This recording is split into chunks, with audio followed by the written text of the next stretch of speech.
राजकीय वर्तुळातून आता एक मोठी बातमी आपण पाहतोय ती म्हणजे उद्धव ठाकरे आणि शरद पवार यांच्यामध्ये अर्ध्या तासापासून चर्चा सुरू आहे। सिल्वर ओकवरती उद्धव ठाकरे आणि शरद पवार यांची भेट झाली आहे। जयंत पाटील, आदित्य ठाकरे, संजय राऊत देखील सिल्वर ओकवरती आहे। महाविकास आघाडीच्या पुढच्या रणनीतीबाबत चर्चेची माहिती सुद्धा आता दिली जाते आहे। या संदर्भात अधिकचे अपडेट घेऊयात आमचे प्रतिनिधी गिरीश कांबळे यांच्याकडून। गिरीश, अर्धा तास झालाय चर्चा सुरू आहे, काय घडतंय नेमकं?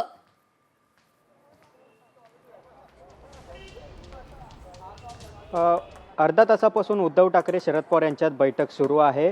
आगामी स्थानिक स्वराज्य संस्थांच्या निवडणुका आहेत, मौया एकत्र आहे की नाही याबाबत अनेक प्रश्न उपस्थित होते, त्यावरून ही बैठक अत्यंत महत्त्वाची आहे। याशिवाय 25 तारीखला मुंबईमध्ये सर्वपक्षीय जनआक्रोश मोर्चा आहे। सूर्यवंशी आणि संतोष देशमुख हत्या प्रकरण त्यांच्या न्यायासाठी मुंबईत एक जनआक्रोश मोर्चा आहे, तो निघणार आणि या मोर्चाला महाविकास आघाडी देखील सहभागी होणार आहे। सकाळी 10 वाजता 25 तारीखला हा मोर्चा असेल आणि त्यामुळे त्याचं आयोजन देखील मौया करणार असल्याची माहिती मिळते। त्यामुळे या सगळ्याच्या अनुषंगाने ही बैठक, ही चर्चा उद्धव ठाकरे आणि शरद पवार यांच्यात होते। या बैठकीला जयंत पाटील देखील आहेत, संजय राऊत आहेत, आदित्य ठाकरे देखील आहेत।